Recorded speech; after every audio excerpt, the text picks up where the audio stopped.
Medical ভর্তি পরীক্ষায় chemistry মানেই হাজারি স্যারের বই। এই কথাটা তোমরা এইচএসসি 26 ব্যাচের ফার্স্ট টাইমার, এইচএসসি 25 ব্যাচের সেকেন্ড টাইমার সবাই শুনে থাকবে। আসলেই কি এই কথাটা সত্য কিনা আজকের এই ভিডিওতে আমরা প্রমাণ সহ দেখার চেষ্টা করব যে আসলেই মেডিকেল কেমিস্ট্রি মানেই হাজারি স্যারের বই কিনা। সো চলো আমরা কথা না বলে ডিরেক্ট ভিডিওতে চলে যাই।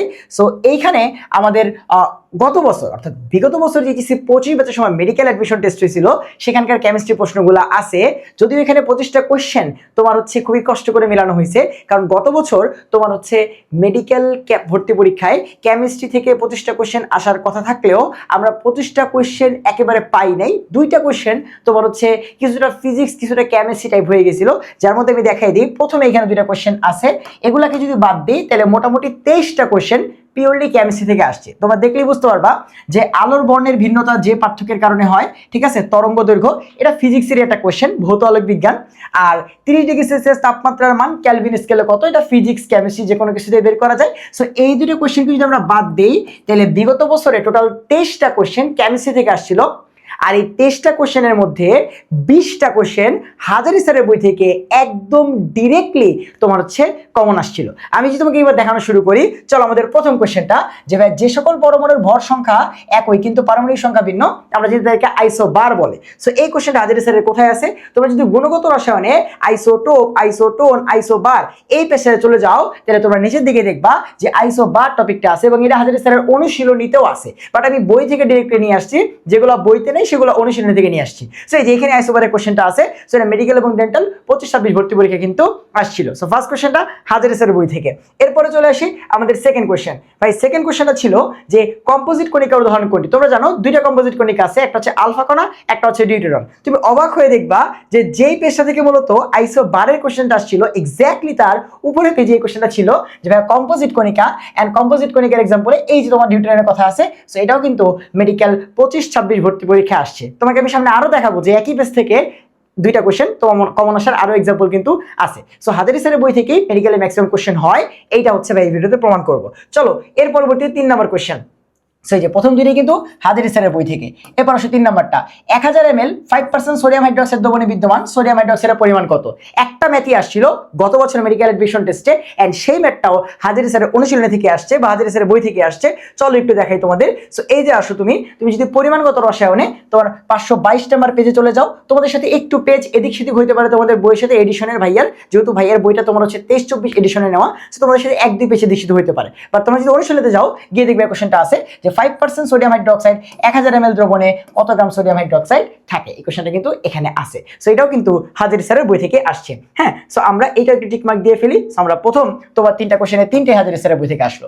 অবস্থা ভেদে জারক এবং বিজারক হিসেবে কাজ করে কোনটি? তোমরা যদি হাজারি স্যারের পরিমাণগত রসায়নের জারক বিজারক টপিকটাতে চলে যাও তাহলে সেখানে গিয়ে একদম ডিরেক্টলি কোশ্চেনটা বোল্ড মার্ক করে দেওয়া আছে যে তদ্রূপ FeO অবস্থা ভেদে জারক এবং বিজারক রূপে ক্রিয়া করে, এন্ড এটাও কিন্তু হাজারি স্যারের বই থেকে আসছে। সো আমার একটু খেয়াল করে দেখো যে আমাদের প্রথম 4টা কোশ্চেনের 4টা কোশ্চেনই কিন্তু হাজারি স্যারের বই থেকে আসছে। এর পরবর্তী কোশ্চেন, প্রাইমারি বায়ু দূষক কোনটি? তোমরা পরিবেশ রসায়নে প্রাইমারি এবং সেকেন্ডারি দূষক যে টপিকটা আছে সেখানে চলে গেলেই পেয়ে যাবে, একদম শুরুতেই তোমার এই কোশ্চেনটা আছে যে এই যে প্রাইমারি বায়ু দূষক কোনটি, এন্ড এখানে সেই সালফার ডাইঅক্সাইডটা কিন্তু আছে। সো দেখতে পারতেছো যে মেডিকেল কেমিস্ট্রি মানে আসলে হাজারি স্যারের বই, ঠিক আছে। চলো তোমাদেরকে আরো কিছু প্রমাণ দেখাই। এরপরে ভাই এই যে তোমার কোশ্চেনটা, এটাই একমাত্র কোশ্চেন যে কোশ্চেনটা আমাদের গুহ স্যারের বই থেকে আসছে। এই একটা কোশ্চেনই গুহ স্যারের বই থেকে আসছে। কোশ্চেনটা ছিল যে মেলামাইন থেকে উৎপন্ন বৃক্ক বা কিডনির জন্য ক্ষতিকারক পদার্থ কোনটি? অ্যান্সার সায়ানোইউরিক অ্যাসিড, এটা তৈরি হয় এবং সেটা কিডনিতে তোমার ক্ষতি করে। এই একটা কোশ্চেন গুহ স্যারের বই থেকে আসছে। এখন তুমি যদি আমাকে বলো ভাইয়া এই যে একটা তো গুহ স্যার থেকে আসছে, আমি তোমাকে বলি ভাই দেখো কোশ্চেন কয়টা? কোশ্চেন পাইছো কেমিস্ট্রি থেকে 23টা, তার মধ্যে তুমি একটা যদি বাদ দাও তাহলে কোশ্চেন থাকে কয়টা? -1 করলে কোশ্চেন থাকে 22টা। তুমি যদি এই 22টা কোশ্চেনও পারো, আমি 22টা থেকে আরো 2টা বাদ দিলাম, কারণ মেডিকেল অ্যাডমিশন টেস্টে তোমার উপর অবশ্যই একটা প্রেশার থাকবে। তুমি যদি ভাই 20টা কোশ্চেনই পারো, তুমি চিন্তা করে দেখো 23টার মধ্যে 20টা কত পার্সেন্ট হয়? তোমার কাছে ক্যালকুলেটর আছে অথবা তুমি এখন হ্যান্ড ক্যালকুলেশন শিখতেছো, করে দেখো তুমি কত পার্সেন্ট কমন পাচ্ছ। সো একটা বা 2টা কোশ্চেন কবি স্যারের বই বা গুহ স্যারের বই থেকে আসলে ওইটা নিয়ে মাতামাতি করার কিছু নাই যে হাজারি স্যারের বই থেকে আসতেছে না। তুমি একটা বা 2টা কোশ্চেন অনেক সময় এমনিতেই ভুল করো, কিংবা ওগুলো বেসিক থাকলে আলটিমেটলি পারা যায়। তবে এই কোশ্চেনটা এক্স্যাক্টলি আমাদের গুহ স্যারের বই থেকে আসছে। এই কোশ্চেনটা পারার জন্য গুহ স্যারের বই পড়ার দরকার ছিল। বাট কথা হচ্ছে একটা দুটা কোশ্চেন এমনিতেই মিস যাবে, যারা ফার্স্ট হয় তারাও কিন্তু 90, 91, 89 নাম্বার পায়, তারাও কিন্তু 10-11টা মার্ক কম পায়। সো 1 মার্কের জন্য তুমি কিন্তু চান্স মিস করবা না যদি তুমি হচ্ছে বাকিগুলো পারো। সো আমাদের এই কোশ্চেনটা গোসারের বই থেকে আসছে। এরপর দুটো তো ফিজিক্সের কোশ্চেন, বেসিক্যালি এগুলো আমি হচ্ছে এখানে কেটে দিলাম, 25টা বানানোর জন্য লিখছি আর কি, আর কিছু না। এরপর আসো মারাত্মক দাহ্য পদার্থ। ল্যাবরেটরি ব্যবহারের আমাদের বিভিন্ন তোমার হচ্ছে যে সিম্বলগুলো আছে হ্যাজার্ড সিম্বল, সেখানে তুমি যদি চলে যাও তাহলে সেখানে যে মারাত্মক দাহ্য পদার্থ বা এক্সট্রিমলি ফ্লেমেবল সাবস্টেন্সের শুরুতে এইগুলো আছে যে ভাইয়া ডাই ইথাইল ইথার বা এই যে এলপিজিটা অপশনে ছিল। সো মেডিকেল ডেন্টাল ভর্তি পরীক্ষায় এই কোশ্চেনটা কিন্তু তোমার আসছে ল্যাবরেটরি ব্যবহার থেকে। সো দেখো আমাদের যতগুলো কোশ্চেন আছে ওই একটা বাদে বাকি সবই বেসিক্যালি হাজারি স্যারের কোশ্চেন, ঠিক আছে। এই যে মারাত্মক দাহ্য পদার্থ হাজারি স্যারের বই থেকে আসছে। এরপরে জীবাণুনাশক হিসেবে ব্যবহৃত অতিবেগুনি বা ইউভি রশ্মির তরঙ্গ দৈর্ঘ্য কত? তোমরা বর্ণালীর যে একটা বক্স পড়ো না, যে বক্সের মধ্যে ল্যামডা দেওয়া থাকে, কম্পাঙ্ক দেওয়া থাকে, ব্যবহার দেওয়া থাকে, সেই বক্সের উপরে এটা আছে বেসিক্যালি যে ভাইয়া জীবাণু নাশ করার কাজে যেই আমাদের হচ্ছে ইউভি ব্যবহার করা হয় তার রেঞ্জ হচ্ছে 240 থেকে 280 ন্যানোমিটার, ঠিক আছে। এইটাও কিন্তু মেডিকেল এবং ডেন্টাল ভর্তি পরীক্ষা 2025-26 আসছে, এবং এখন মেডিকেল এবং ডেন্টাল একসাথে হয়, তাই আমরা মেডিকেল প্লাস ডেন্টাল দুইটা একসাথে লিখছি। সো এই পেজের দেখো সবগুলা কোশ্চেনের মধ্যে একটা বাদে বাকি সবই বেসিক্যালি হাজারি স্যারের বই থেকে আসছে। পরবর্তীতে আসো আমাদের বাতাসে সর্বাধিক ঘনত্বে বিদ্যমান নিষ্ক্রিয় গ্যাস কোনটা? মানে নিষ্ক্রিয় গ্যাসের মধ্যে বাতাসে সবচেয়ে বেশি আছে কে? আর্গন 0.93%। তোমরা যদি একটু আমাদের নিষ্ক্রিয় গ্যাসের ব্যবহারে চলে যাও, আমাদের পর্যাবৃত্ত ধর্ম ফার্স্ট পেপারে তোমার হচ্ছে নিষ্ক্রিয় গ্যাসের ব্যবহার আছে পি ব্লক মৌল আলোচনা করার শুরুতে, ঠিক আছে। আমি একদম তোমাকে পেজ বাই পেজ বা বলে দিচ্ছি, তোমরা যেখান থেকে খুঁজে পাবা আর কি এই জিনিসটা, এই জন্য বলে দিচ্ছি, ঠিক আছে। সেখানে গেলে তোমরা পাবা। আমি একটু দেখাই এটা কোথায় আছে। এই পেজে চলে আসো। এই যে এখানে তোমার হচ্ছে একটু নিচের দিকে পড়ে গেছে, আমি তাও একটু জুম করে দেখাই তোমাদেরকে। এই যে এখানে দেখো আমাদের নিষ্ক্রিয় গ্যাস সময়ের যে ব্যবহারটা মৌলের পর্যাবৃত্ত ধর্মের, সেইখানে আলটিমেটলি এই কোশ্চেনটা আছে যে ভাইয়া আমাদের বাতাসে নিষ্ক্রিয় গ্যাস সময়ের মধ্যে আর্গনের পরিমাণই সবচেয়ে বেশি 0.93%। এটাও কিন্তু মেডিকেল এবং ডেন্টাল ভর্তি পরীক্ষা 2026 সালে আসছে, ঠিক আছে। তাহলে এটা আমাদের কিসের কোশ্চেন? এটা আমাদের হাজারি স্যারের বইয়ের কোশ্চেন। সো তুমি খালি দেখতে থাকো যে ভাইয়া এই কথাটা আসলে সত্য কিনা। সো আমাদের এখানে প্রথম কোশ্চেনটা হাজারি স্যারের বইয়ের কোশ্চেন। ধনাত্মক প্রভাব হিসেবে কাজ করে কোনটি? এটা হাজারি স্যারের অনুশীলনীতেও আছে, হাজারি স্যারের বইতে তো অবশ্যই আছে। তোমরা যদি হচ্ছে রাসায়নিক পরিবর্তনের প্রভাবক টপিকটা পড়তে যাও, তার প্রথম এক্সাম্পলই হচ্ছে ধনাত্মক প্রভাবক, ধনাত্মক প্রভাবক, ধনাত্মক প্রভাবক। এন্ড সেখানে তোমরা হচ্ছে এই কোশ্চেনটা পেয়ে যাবা যে ভাইয়া নিচের কোনটি ধনাত্মক প্রভাবক, এন্ড সেখানে এই যে ধনাত্মক প্রভাবক হিসেবে বেসিক্যালি ম্যাঙ্গানিজ ডাইঅক্সাইড অপশনে আছে। এই যে প্রভাবক, প্রভাবকের প্রকারভেদের প্রথম প্রকারভেদ হচ্ছে আমাদের ধনাত্মক প্রভাবক, এন্ড এখানে আছে বেসিক্যালি আমাদের ম্যাঙ্গানিজ ডাইঅক্সাইড, এবং এটা হাজারি স্যারের অনুশীলনীতেও আছে। আমি তোমাকে বলে দিতে পারবো, কারণ ভাইয়া বিগত 3 বছর ধরে তোমার হচ্ছে আমাদের আলফা ব্যাচে কিন্তু ধরে ধরে ধরে ধরে হাজারি স্যারের প্রত্যেক জিনিস পড়াচ্ছি। আমি জানি আলটিমেটলি কোন জায়গায় কোন পেজের কোন চিপাইতে তোমার হচ্ছে এই কোশ্চেনটা আছে, ঠিক আছে। চলো চলো চলো চলো চলো কয়েকটা প্রুফ তোমরা দেখলাম, আরো দেখবো, ঠিক আছে, পুরোটাই দেখবো। চলো এরপরে ল্যাবরেটরিতে ব্যবহৃত সালফিউরিক অ্যাসিডের পরিবেশের উপরে প্রভাব সমূহের মধ্যে কোনটা অন্যতম? পরিবেশের উপরে সালফিউরিক অ্যাসিড কি ক্ষতি করে?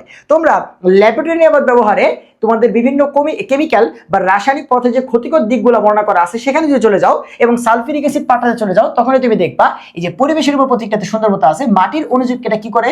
ধ্বংস করে। এন্ড এটাও কিন্তু কিসে আছে? আমাদের অপশনের মধ্যে ছিল যে মাটির অণুজীবকে কি করে? মাটির অণুজীবকে এটা ধ্বংস করে। এই দেখো মাটির অণুজীবকে ধ্বংস করে। দ্যাট মিন্স এটাও কিসের কোশ্চেন? হাজারি স্যারের বইয়ের কোশ্চেন। তারপরে আসি ভাইয়া এই যে কোশ্চেনটা, আসলে কিছু কোশ্চেন আছে যেগুলোর জন্য বই পড়া লাগে না, কিছু কোশ্চেন আছে যেগুলোর জন্য বই পড়া লাগে না, তোমার বেসিকই অ্যান্সার করতে পারো। ভাই আমি যদি তোমাকে জিজ্ঞাসা করি যে কারো তুল্য সংখ্যা কত, এর জন্য কি বই লাগবে? বা আমি যদি জিজ্ঞাসা করি সালফিউরিক অ্যাসিডের আণবিক ভর কত, 98, এর জন্য কি বই লাগবে? সেরকম একটা কোশ্চেন যে ভাই মনোপ্রোটিক অ্যাসিড কোনটা, মানে কার মধ্যে হাইড্রোজেন একটা, H+ দান করে একটা। দেখো সালফিউরিক অ্যাসিডের দুইটা, এই কার্বনিক অ্যাসিডের দুইটা, তারপরে ফসফরিক অ্যাসিডের দুইটা, কিন্তু এখানে আছে পারক্লোরিক অ্যাসিড যেখানে একটা মাত্র হাইড্রোজেন আছে। তার মানে এটা কি করে? একটা H+ দান করে। এর জন্য কি বই পড়া লাগবে? না, এটা একটা বেসিক কোশ্চেন। সো যে বেসিক কোশ্চেন আমাদের কিন্তু বই থেকে আসতে হবে এমন না, ঠিক আছে। সো বই থেকে যতগুলো কোশ্চেন আসবে সবগুলো আমি তোমাকে দেখাচ্ছি, একটা গুলো স্যার, বাকি সব হাজারি স্যার, ঠিক আছে। এরপরে আসো ভাই, যে বিক্রিয়া দ্বারা সাদৃশ্যপূর্ণ উচ্চতর অ্যালকেন পাওয়া যায়, ঠিক আছে, এটা হাজারি স্যারের অনুশীলনীতেও আছে, হাজারি স্যারের বইতেও আছে। তো এখানে আসো, এখানে আসো যে আমাদের এই কোশ্চেনটা কোথায় আছে, এই কোশ্চেনটা কোথায় আছে? এই কোশ্চেনটা আছে হচ্ছে এইখানে। তুমি যদি অ্যালকেন তৈরি উডস বিক্রিয়া সেগমেন্টে চলে যাও, সেখানে পেয়ে যাওয়া যে ভাই উডস বিক্রিয়া দ্বারা কি করা যায়? উচ্চতর অ্যালকেন প্রস্তুত করা যায়। একদম দেখো বই থেকে একদম বোল্ড করা লাইনগুলোই কিন্তু সুন্দর মতো দিয়ে দিচ্ছে, ঠিক আছে। এর পরবর্তী আসলে এটাও হাজারি স্যারের বইয়ের কোশ্চেন, ঠিক আছে, এটাও হাজারি স্যারের বইয়ের কোশ্চেন। পরবর্তী কোশ্চেনে আমরা চলে যাই, পরবর্তী কোশ্চেনে যে চলে যাই, এটাকে টিক মার্ক করে যে ভাইয়া অপটিক্যাল ফাইবারের প্রধান উপাদান কোনটি? মজার ব্যাপার হচ্ছে এইটা কিন্তু হাজারি স্যারের বইতে ডিরেক্টলি কোথাও লেখা নেই। কোথায় আছে জানো? হাজারি স্যারের বইয়ের শেষে মেডিকেলে কিছু প্রশ্নমান দেওয়া আছে। এই কোশ্চেনটা 17-18 সেশনে মেডিকেল আসছিল, সেখান থেকে পরবর্তীতে আবারও তোমার হচ্ছে মেডিকেলে কমন চলে আসে। ঠিক আছে, দেখো আমি তোমাকে একটু দেখাচ্ছি যে এইটা মেডিকেল ভর্তি পরীক্ষায় তোমার হচ্ছে একবার আসছিল, সেখান থেকে আবার রিপিট হয়েছে। সো বিগত বছরের কোশ্চেন ব্যাংকগুলো সলভ করলে এবং হাজারি স্যারের বই পড়লে মোটামুটি হয়ে যায়। ঠিক আছে, এই যে দেখো যে অপটিক্যাল ফাইবারের প্রধান উপাদান কোনটি?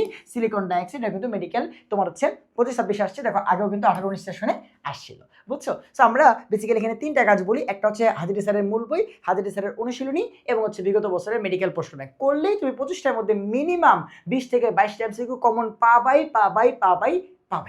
বুঝতে পারছো? চলো চলো এরপরে আসো ভাই। এই কোশ্চেনটা তাহলে কোথা থেকে আসলো? এই কোশ্চেনটা হাজারি স্যারের বই থেকেই আসছে। ঠিক আছে, পরবর্তী ক্যালোরিফিক মানের বিচারে সবচেয়ে ভালো কয়লা কোনটি? আসো হাজারি স্যারের বই থেকে সুন্দর মতো ক্যালোরিফিক ভ্যালুগুলো সুন্দর মতো দেওয়া আছে। কয়লার ক্যালোরিফিক মানে তুমি চলে আসো, তাহলে যে অ্যান্থ্রাসাইট কয়লা যেটা আছে, এই অ্যান্থ্রাসাইট কয়লারই তোমার দেখো ক্যালোরিফিক মান সবচেয়ে ভালো, সবচেয়ে উন্নত মানের কয়লা। কত? 14,500 থেকে 15,500 BTU, ব্রিটিশ থার্মাল ইউনিট। এটা কিন্তু মেডিকেল এবং ডেন্টাল 25-26 আসা একটা কোশ্চেন। ঠিক আছে, সো এটাও হাজারি স্যারের বই থেকেই আসা একটা কোশ্চেন যে সবচেয়ে ভালো কয়লা বেসিক্যালি কোনটা? অ্যান্থ্রাসাইট কয়লা। ঠিক আছে, পরবর্তীতে আসো, যেই ভারী ধাতুর কারণে ব্ল্যাক ফুড ডিজিজ হয়। পরিবেশ রসায়নে ধাতু দূষণ থেকে প্রতি বছর মেডিকেল একটা কোশ্চেন আসেই, এবং এই বছর আসছে তোমার আর্সেনিক, আগের বছর আসছিল ক্রোমিয়াম, তার আগের বছর আসছিল লেড। এইভাবে একটা না একটা কোশ্চেন তোমার হচ্ছে আসে। তো তুমি যদি হচ্ছে ধাতু দূষণে চলে আসো, তাহলে এই যে আর্সেনিকের দূষণের প্রভাবই তুমি দেখবা একদম গাঢ় করে দেওয়া আছে যে ব্ল্যাক ফুড ডিজিজ হয় কিসের জন্য? আর্সেনিকের জন্য। সো এইটাও কোথেকে আসলো?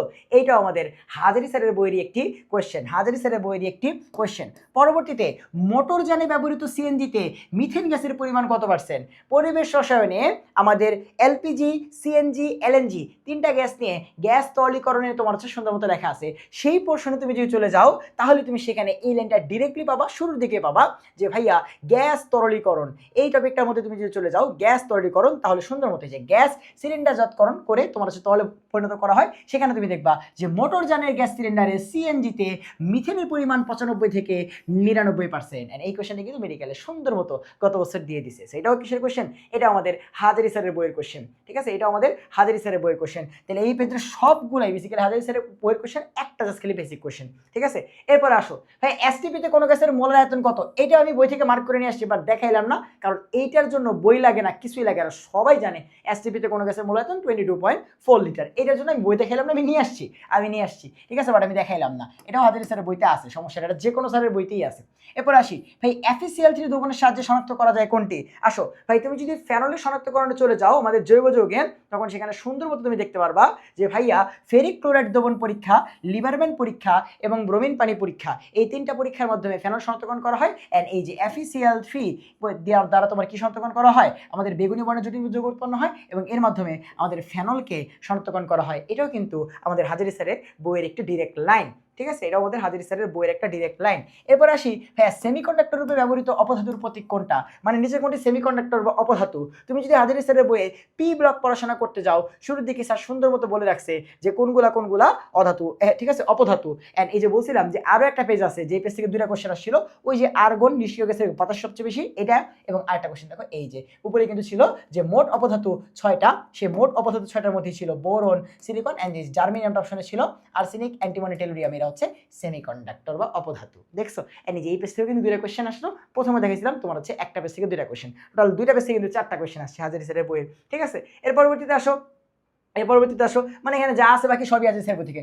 শুষ্ক কারক এবং নিরোধক পদার্থ হিসেবে একই সাথে ব্যবহৃত হয় কোনটি? তোমরা যদি ল্যাবরেটরি ব্যবহারের ডেসিক এরর টপিকটা পড়তে যাও তখন তোমরা ডিরেক্টলি সেখানে পাবা যে ভাইয়া একই সাথে শুষ্ক কারক এবং নিরোধক, এটা আমার বই, যে আমার বইতে কালো কালো কলম দিয়ে দাগানো রাখছিলাম। ঠিক আছে, যে ভাই সালফিউরিক অ্যাসিড এবং P2O5 দুইটা একই সাথে শুষ্ক কারক এবং নিরোধক হিসেবে কাজ করে। এন্ড এই P2O5টা অপশনে ছিল, এন্ড এটা কিন্তু আমাদের উত্তর। এটা কিন্তু ল্যাবরেটরি ব্যবহার থেকে আসছে, যেটাও কিন্তু হাজারি স্যারের বইয়ের একটা কোশ্চেন। পরবর্তীতে চলে আসো যে ভাইয়া যে রাসায়নিক দ্বারা খাদ্যদ্রব্যে ফরমালিনের উপস্থিতি নির্ণয় করা হয়। ফরমালিন কি ভাই? অ্যালডিহাইড, ফর্মালডিহাইড HCHO আর অ্যালডিহাইড শনাক্তকরণ করা হয় কি দিয়ে 2,4-DNPH। ঠিক আছে, এটা তোমরা সবাই জানো, এগুলো বেসিক কোশ্চেন ভাই। বাট তারপর আমরা যদি বই থেকে দেখতে চাও তাহলে আমি দেখাইতে পারি যে ভাইয়া আমাদের অ্যালডিহাইড কিনোনের শনাক্তকরণের পরীক্ষা কি, আমাদের কার্বনিল মূলক 2,4-DNPH পরীক্ষা। এটা কিন্তু মেডিকেল এবং ডেন্টাল ভর্তি পরীক্ষা 25-26 আসছে। আর লাস্ট যে কোশ্চেনটা, এটা একটা বেসিক কোশ্চেন। সো মোট আমাদের যদি 23টা কোশ্চেন অ্যানালাইসিস করি আমরা, ঠিক আছে, সেটা আমাদের হাজির স্যারের বইয়ের কোশ্চেন যে রাসায়নিক বিক্রিয়ায় কিসের পরিবর্তন ঘটে। ভাই কেমিক্যাল রিঅ্যাকশনে কি হয়, ইলেকট্রন আদান প্রদান হয়। ঠিক আছে, তার মানে ইলেকট্রন সংখ্যা চেঞ্জ হয়। ঠিক আছে, সো এটা একটা বেসিক কোশ্চেন। সো তুমি যদি পুরো কোশ্চেনটা অ্যানালাইসিস করো, তাহলে টোটাল কোশ্চেন ছিল এখানে 23টা। টোটাল কোশ্চেন ছিল কয়টা? 23টা। কেমিস্ট্রি থেকে গত বছর কোশ্চেন আসছিল 23টা, যার মধ্যে হাজারি স্যারের বই থেকে বা অনুশীলনী থেকে ডিরেক্টলি কমন আসছে 20টা। ঠিক আছে, বেসিক কোশ্চেন যেগুলো কোনো বই পড়া লাগে না, এমনি পারা যায়, এর সংখ্যা হচ্ছে 2টা। আর গুহ স্যারের বই থেকে কোশ্চেন আসছে হচ্ছে 1টা। এটা হচ্ছে অ্যানালাইসিস। তাহলে তুমি আবার বলো তো, মেডিকেল কেমিস্ট্রি মানেই হাজারি স্যারের বই কিনা? অ্যান্ড বেসিকগুলো কিন্তু সবাই পারবে। তাহলে দেখো 20টা আর 22, তোমার হচ্ছে 2টা, 23টা কোশ্চেনের মধ্যে 22টা কোশ্চেন বেসিক্যালি ইনডিরেক্টলি বা ডিরেক্টলি হাজারি স্যারের বই থেকে আসছে। তাইলে আমি কি বুঝতে পারলাম যে মেডিকেল কেমিস্ট্রি মানে কেন আমরা বলে থাকি যে মেডিকেল কেমিস্ট্রি মানে হাজারি স্যারের বই, হাজারি স্যারের বই, হাজারি স্যারের বই। ঠিক আছে, অ্যান্ড এই হাজারি স্যারের বইকেই আমি তোমাদের শান্ত ভাইয়া পার্সোনালি আমাদের আলফা ব্যাচে HSC 24 ব্যাচ, HSC 25 ব্যাচ, এই 2টা ব্যাচে তোমার ডিরেক্টলি পড়িয়েছি। HSC 23 ব্যাচে আমি কিন্তু হচ্ছে ব্যাকএন্ড থেকে কাজ করছি, সামনে আসি নাই। বাট এই 3টা ব্যাচে আমি এই মেডিকেল কেমিস্ট্রিটাকে সহজ করে স্টুডেন্টের কাছে রিপ্রেজেন্ট করতেছি। এবার HSC 26 ব্যাচে আমরা আলফা 7-এ মেডিকেল কেমিস্ট্রি পড়াবো আমি তোমাদের শান্ত ভাইয়া। তোমরা যদি হচ্ছে এই ব্যাচে যুক্ত হতে চাও তাহলে তোমাদেরকে আমাদের battleofbiology.org-তে চলে যেতে হবে এবং আলফা 7-এ ডিসকাউন্ট থাকতে থাকতে যুক্ত হয়ে যেতে হবে। সো আশা করি তোমরা তোমাদের এই কোশ্চেন উত্তর পাইছো যে মেডিকেল কেমিস্ট্রি মানে হাজারি স্যারের বই কিনা। আর তোমরা যারা আমাদের আলফা 7-এ যুক্ত হবা তাদের সাথে দেখা হবে ভাই আর পার্সোনালি হাজারি স্যারের বই নিয়ে। সবাইকে আল্লাহ হাফেজ, দেখা হবে অন্য কোনো ভিডিওতে। তোমরা যদি আর কোনো বিষয়ে মেডিকেল কেমিস্ট্রি নিয়ে প্রশ্ন থাকে তাহলে এই ভিডিওর কমেন্ট বক্সে সেটা করতে পারো, আমি ইনশাল্লাহ সেটার উত্তর দেওয়ার চেষ্টা করবো।